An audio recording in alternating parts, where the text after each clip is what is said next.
ബീറോത്തിൽ നിന്ന് ജെറുസലേമിലേക്ക്. മഴ പെയ്യുന്നു. അയനിയാസിൻ്റെ നേരെ എതിരാണ് പത്രോസ് നടക്കുന്നത്. കാരണം സ്വന്തം പിതാവിനെ ചുമലിൽ വഹിച്ചു നടക്കുന്നതിന് പകരം കൊച്ചു ജാബസിനെയാണ് പത്രോസ് ചുമലിൽ വെച്ച് നടക്കുന്നത്.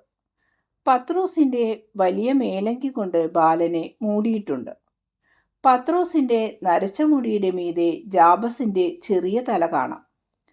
അവൻ്റെ കൈകൾ പത്രോസിൻ്റെ കഴുത്തിലിട്ട് മുറുകെ പിടിച്ചിരിക്കുന്നു. വെള്ളക്കുഴിയിലൂടെയെല്ലാം ചാടി നീങ്ങി ഹൃദ്യമായി ചിരിച്ചുകൊണ്ട് പത്രോസ് നീങ്ങുന്നു. ഈ ബുദ്ധിമുട്ടിൻ്റെയൊക്കെ വല്ല ആവശ്യവും ഉണ്ടായിരുന്നോ? കറിയൂത്തുകാരൻ പിറുപിറുക്കുന്നു. മഴ പെയ്യുമ്പോൾ ചെളിവെള്ളം അവൻ്റെ വസ്ത്രത്തിലേക്ക് വീഴുന്നു. അതിൻ്റെ ദേഷ്യമാണ്. ഏയ്, പലതിൻ്റെയും ആവശ്യമില്ല. കാഴ്ചയുള്ള ഒറ്റ കണ്ണുകൊണ്ട് സുന്ദരനായ കറിയൂത്തുകാരനെ നോക്കി എൻഡോറിലെ ജോൺ പറയുന്നു. ആ ഒരു കണ്ണിന് രണ്ടു കണ്ണിൻ്റെ കഴിവുണ്ടെന്നാണ് തോന്നുന്നത്. നീ എന്താണ് ഉദ്ദേശിക്കുന്നത്? ഞാൻ ഉദ്ദേശിക്കുന്നത് ഇതാണ്. നമുക്ക് നമ്മുടെ സഹോദരങ്ങളെക്കുറിച്ച് പരിഗണനയില്ലാത്തപ്പോൾ ഏതാനും തുള്ളി വെള്ളത്തേക്കാൾ അല്പം ചെളി തെറിച്ച് വീഴുന്നതിനേക്കാൾ വളരെ പ്രധാനമായ കാര്യങ്ങളിൽ വിചാരമില്ലാത്തപ്പോൾ പ്രകൃതി ശക്തികൾ നമ്മെ പരിഗണിക്കണമെന്ന് പ്രതീക്ഷിക്കുന്നത് വ്യർത്ഥമാണ് എന്നു തന്നെ. അത് ശരിയാണ്. എന്നാൽ പട്ടണത്തിലെത്തുമ്പോൾ വൃത്തിയായി നന്നായിരിക്കണമെന്ന് ഞാൻ ആഗ്രഹിക്കുന്നു. കാരണം എൻ്റെ പല സ്നേഹിതരും അവിടെ ഉണ്ടായിരിക്കും. അവർ ഉയർന്ന നിലയിലുള്ളവരും. എന്നാൽ നീ വീഴാതിരിക്കാൻ ശ്രദ്ധിച്ചുകൊള്ളൂ. നീ എന്നെ കളിയാക്കുകയാണോ? ഒരിക്കലുമില്ല. എന്നാൽ ഞാനൊരു പഴയ അധ്യാപകനാണ്, പഴയ വിദ്യാർത്ഥിയും. ജനിച്ചപ്പോൾ തുടങ്ങി ഞാൻ പഠിക്കുകയാണ്. ആദ്യം വളരാൻ മാത്രം പഠിച്ചു, പിന്നെ ജീവിതം കണ്ടു മനസ്സിലാക്കി. ക്രമേണ ജീവിതത്തിൻ്റെ കയ്പ് പരിചയമായി. ഉപകാരമില്ലാത്ത ഒരു നീതി ഞാൻ അഭ്യസിച്ചു. ദൈവത്തിൻ്റെ നീതിയല്ല, മനുഷ്യൻ്റെ മാത്രം നീതി. ദൈവം കുണ്ഠിതം തന്ന് എന്നെ ശിക്ഷിച്ചു.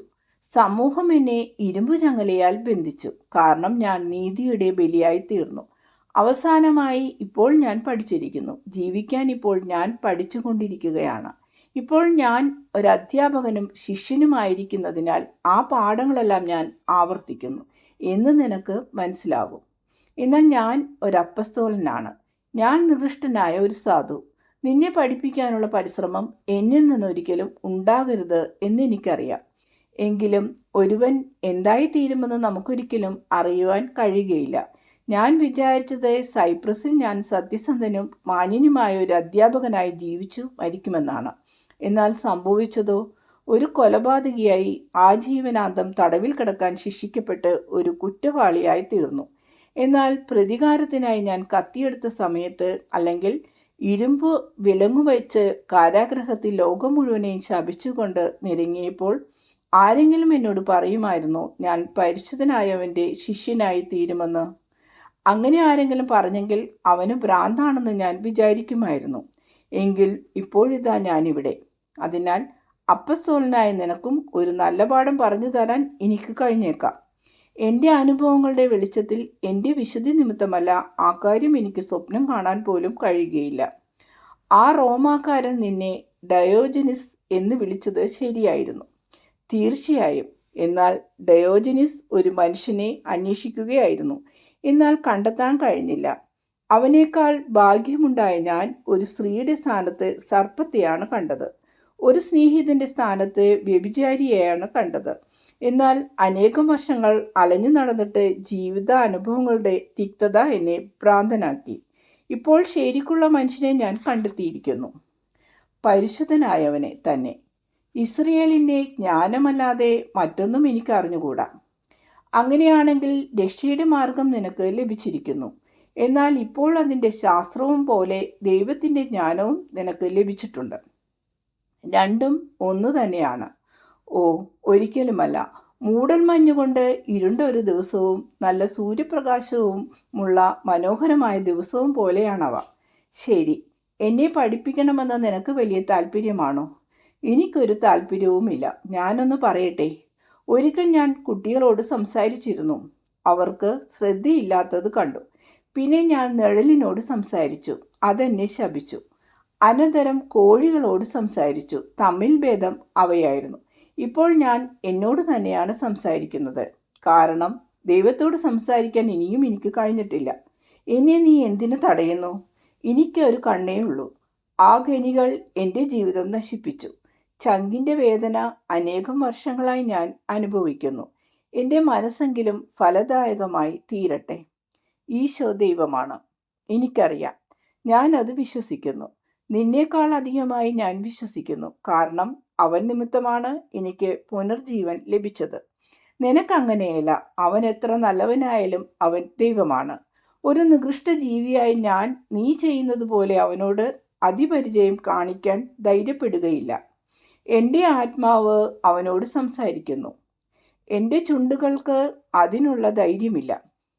എൻ്റെ ആത്മാവ് സംസാരിക്കുന്നു. കൃതജ്ഞത കൊണ്ടും അനുതാപത്തിൽ നിന്നുമുള്ള സ്നേഹം കൊണ്ടും നിറഞ്ഞ് അത് കരയുന്നത് അവൻ കാണുന്നുണ്ട്. അത് സത്യമാണ് ജോൺ. ഞാൻ നിന്റെ ആത്മാവിനെ കാണുന്നു. ഈശോ അവരുടെ സംഭാഷണത്തിലേക്ക് കടന്നു വരുന്നു. യൂദാസ് ലജ്ജ കൊണ്ട് വിവരണനാകുന്നു. എൻഡോറിലെ മനുഷ്യനാകട്ടെ സന്തോഷം. ഞാൻ നിന്റെ ആത്മാവിനെ കാണുന്നു. അത് ശരിയാണ്. നിന്റെ മനസ്സിലെ വ്യാപാരങ്ങളെയും ഞാൻ കാണുന്നു. നീ പറഞ്ഞത് ശരിയാണ്.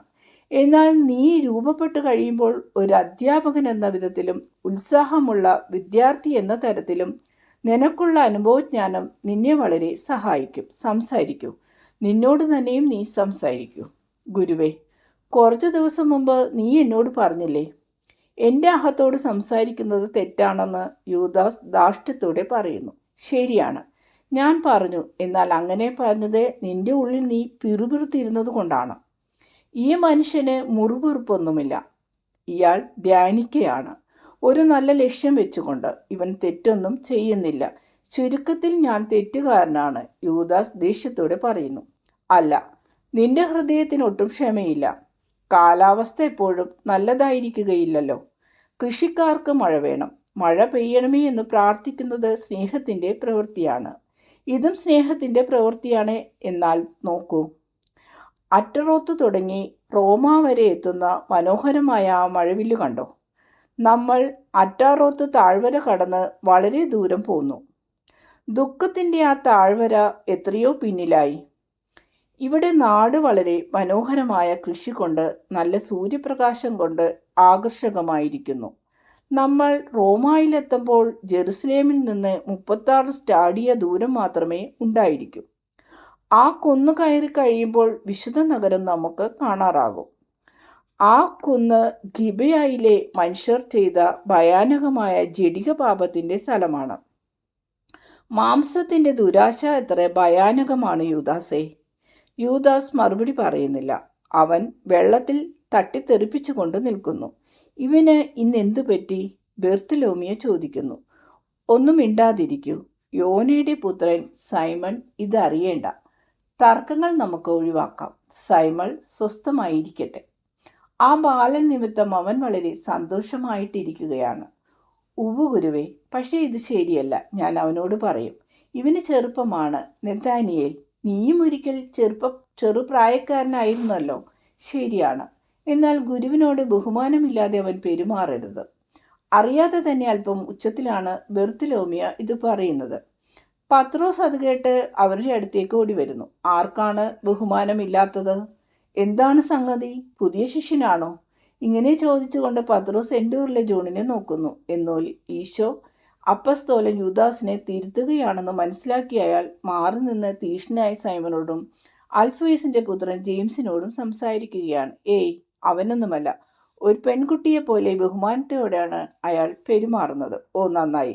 അല്ലെങ്കിൽ അവൻ്റെ മറ്റേ കണ്ണും അപകടത്തിലാകുമായിരുന്നു. അപ്പോൾ യൂദാസ് ആയിരിക്കണം ധിക്കാരം കാട്ടുന്നത്. സൈമൺ, ഒന്ന് ശ്രദ്ധിക്കൂ. നിനക്ക് നിന്റെ കൊച്ചു സ്നേഹിതൻ്റെ കാര്യത്തിൽ വ്യാപൃതനായിരുന്നുകൂടെ? നീ അവനെ എൻ്റെ പക്കൽ നിന്ന് എടുത്തുകൊണ്ടുപോയി. ഇപ്പോൾ ഞാൻ നദാലിയനോട് സംസാരിക്കുകയാണ്. അത് നിനക്കും പങ്കെടുക്കാമല്ലോ. അനവധി കാര്യങ്ങൾ ചെയ്യാനാണ് നീ ശ്രമിക്കുന്നതെന്ന് നീ മനസ്സിലാക്കുന്നില്ലേ? ഈശോ വളരെ ശാന്തമായ പുഞ്ചിരിയോടാണിത് പറയുന്നത്. പത്രോസിനൊന്നും തീരുമാനിക്കാൻ കഴിയുന്നില്ല. അയാൾ ബെർത്തലോമിയെ നോക്കുന്നു. കഴുകനെ പോലെ സൂക്ഷിച്ചു നോക്കുന്ന അയാൾ മുഖം മുകളിലേക്ക് തിരിച്ച് ആകാശം വീക്ഷിക്കുകയാണ്. പത്രോസിൻ്റെ സംശയമെല്ലാം നീങ്ങി. ദേവാലയം കണ്ടു തുടങ്ങി. അവിടെ പത്രോസിൻ്റെ ശ്രദ്ധ ആകെ മാറി. വിശുദ്ധ നഗരം വളരെ സമീപയായി. അതിൻ്റെ മനോഹരമായ കുന്നുകൾ, ഒലിവ് തോട്ടങ്ങൾ, വീടുകൾ, എല്ലാറ്റിലും ഉപരിയായി ദേവാലയം ഇവിടുത്തെ ആകർഷകത്വം ഇസ്രയേൽ ജനതയ്ക്ക് എന്നും അഭിമാനവും ആവേശവും പകർന്നിരുന്നു എന്നതിന് സംശയമില്ല. റോഡിൽ പാകിയിട്ടുള്ള കല്ലുകളെല്ലാം ഇപ്പോൾ ഉണങ്ങിയിട്ടുണ്ട്. ഏപ്രിൽ മാസത്തിൽ യൂദയായിലുള്ള വെയിൽ. വെള്ളക്കുഴികളെല്ലാം ഉണങ്ങി. റോഡ് വളരെ വൃത്തിയായി. വഴിയരികിൽ ചേർന്ന് നിന്ന് അപ്പസ്തോല സംഘം സ്വയം ശുചിയാക്കുകയാണ്. പൊക്കി വെച്ചിരുന്ന ഉടുപ്പുകൾ താഴ്ത്തിയിടുന്നു. തെളിഞ്ഞ വെള്ളമുള്ള ഒരു തോട്ടിൽ കാലുകൾ കഴുകുന്നു. മുടി കോതി ശരിപ്പെടുത്തുകയും പുറംകുപ്പായം ഭംഗിയായി ധരിക്കുകയും മറ്റും ചെയ്യുന്നു. ഈശോയും ഇതെല്ലാം ചെയ്യുന്നുണ്ട്. ജെറുസലേമിലേക്കുള്ള പ്രവേശനം ഒരു പ്രധാന കാര്യമായിരിക്കണം. തിരുനാളിനെ പട്ടണത്തിൻ്റെ മതിലുകളെ സമീപിക്കുന്നത് തന്നെ ഒരു രാജസന്നിധിയിലേക്ക് പ്രവേശിക്കുന്നത് പോലെയായിരുന്നു. വിശുദ്ധ നഗരം യഥാർത്ഥത്തിൽ ഇസ്രയേൽക്കാരുടെ രാജ്ഞിയായിരുന്നു. ജനബാഹുല്യവും റോമാക്കാര്യലോർഡിലുള്ള അവരുടെ പെരുമാറ്റവും കണ്ടിട്ട് ഈ കൊല്ലമാണ് ഞാനത് മനസ്സിലാക്കുന്നത്. ഘോഷയാത്രയിലെ പുരുഷന്മാർ ഒരുമിച്ചൊരു സംഘം, സ്ത്രീകൾ ഒരുമിച്ച് വേറൊരു സംഘം, കുട്ടികൾ ഇവയിൽ ഏതെങ്കിലും സംഘത്തിൻ്റെ കൂടെ. എല്ലാം വളരെ ഗൗരവമായി എന്നാൽ പ്രശാന്തമായി നീങ്ങുന്നു. ചിലർ അവരുടെ പുറംകുപ്പായം മാറ്റി മടക്കി വെച്ചിട്ട് പുതിയത് ധരിക്കുന്നു. ചിലർ പുതിയ ചെരുപ്പുകൾ ധരിക്കുന്നു. നടത്തവും ഗംഭീരമാക്കുന്നു, പുരോഹിതരെ പോലെ. എല്ലാ സംഘങ്ങളിലും പാട്ട് തുടങ്ങിക്കൊടുക്കാൻ ഒരു ഗായക നേതാവുണ്ട്. ദാവീദിൻ്റെ സങ്കീർത്തനങ്ങൾ പാടിക്കൊണ്ടാണ് അവർ നടക്കുന്നത്. ആളുകൾ പരസ്പരം നോക്കുന്നത് കൂടുതൽ സ്നേഹത്തോടെയാണിപ്പോൾ. കർത്താവിൻ്റെ ആലയ ദർശനം വളരെ ശാന്തരാക്കിയതുപോലെയുണ്ട്. എല്ലാവരും വിശുദ്ധ ഭവനത്തെ നോക്കുന്നു. ഒരു വലിയ മാർബിൾ കട്ട, മുകളിൽ സ്വർണ്ണ താഴികക്കുടങ്ങൾ, മതിൽക്കെട്ടുകൾക്കുള്ളിൽ മധ്യത്തിൽ ഉയർന്നു നിൽക്കുന്ന മനോഹരമായ ഒരു മുത്ത്. അപ്പസ്തോല സംഘം രൂപം കൊണ്ടിരിക്കുന്നത് ഈ ക്രമത്തിലാണ്. ഈശോയും പത്രോസും മുമ്പിൽ, അവരുടെ മധ്യേ ബാലൻ, അവരുടെ പിന്നിൽ കറിയോത്തുകാരൻ ജോൺ, പിന്നീട് ആൻഡ്രൂ, സെബദിയുടെ പുത്രൻ ജെയിംസ്. അവരുടെ ഇടയിലേക്ക് എൻഡോറിലെ ജോണിനെ ആൻഡ്രൂ നിർബന്ധിച്ച് നിർത്തുന്നു. അവരുടെ പിന്നിൽ ഈശോയുടെ കസിന്മാരും യൂദാസും ജെയിംസും മാത്യുവും, അവസാനം തോമസ്, ഫിലിപ്പ്, ബെർത്തലോമിയോ എന്നിവരും. സങ്കീർത്തനങ്ങൾ തുടങ്ങിക്കൊടുക്കുന്നത് ഈശോയാണ്. നല്ല ഗാംഭീര്യമുള്ള അതേസമയം മാധുര്യമുള്ള പുരുഷസ്വരം. യൂദാസിൻ്റെ തെളിഞ്ഞ മധ്യമസ്വരം അതിന് ചേരുന്നു. ജോണിൻ്റെ യുവസ്വരം, ഈശോയുടെ കസിന്മാരുടെ പുരുഷസ്വരം, പിന്നെ തോമസിൻ്റെ പ്രൗഢമായ ഏറ്റവും താണസ്വരം. മറ്റുള്ളവർക്ക് സംഗീതത്തിന് അത്ര കഴിവില്ല. അവർ പാട്ടുകാരുടെ കൂടെ ചേർന്ന് ഒതുങ്ങിയ സ്വരത്തിൽ പാടുന്നു.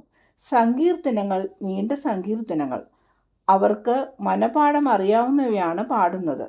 ശക്തമായ പുരുഷസ്വരത്തിനിടയിൽ കൊച്ചു ജാബറിൻ്റെ സ്വരവും തെളിഞ്ഞു കാണാം. ഒരു ദൈവദൂതനെ പോലെ അവൻ പാടുന്നു. 121, 90 സങ്കീർത്തനം മറ്റുള്ളവരെക്കാൾ നന്നായി അവനറിയാം.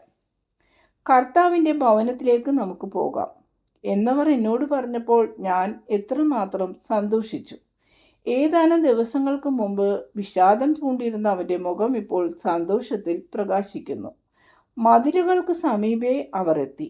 ഇത് മത്സ്യകവാടമാണ്. തെരുവുകളെല്ലാം ജനങ്ങളെ കൊണ്ട് നിറഞ്ഞിരിക്കുകയായി. ആദ്യത്തെ പ്രാർത്ഥനയ്ക്കായി ഇവർ നേരെ ദേവാലയത്തിലേക്ക് പോകുന്നു. പിന്നീട് ഗെത്സെമനിയിലെ പ്രശാന്തതയിലേക്ക് നീങ്ങി അത്താഴം കഴിച്ച് വിശ്രമിക്കുന്നു. ജെറുസലേമിലേക്കുള്ള യാത്ര അവസാനിച്ചു.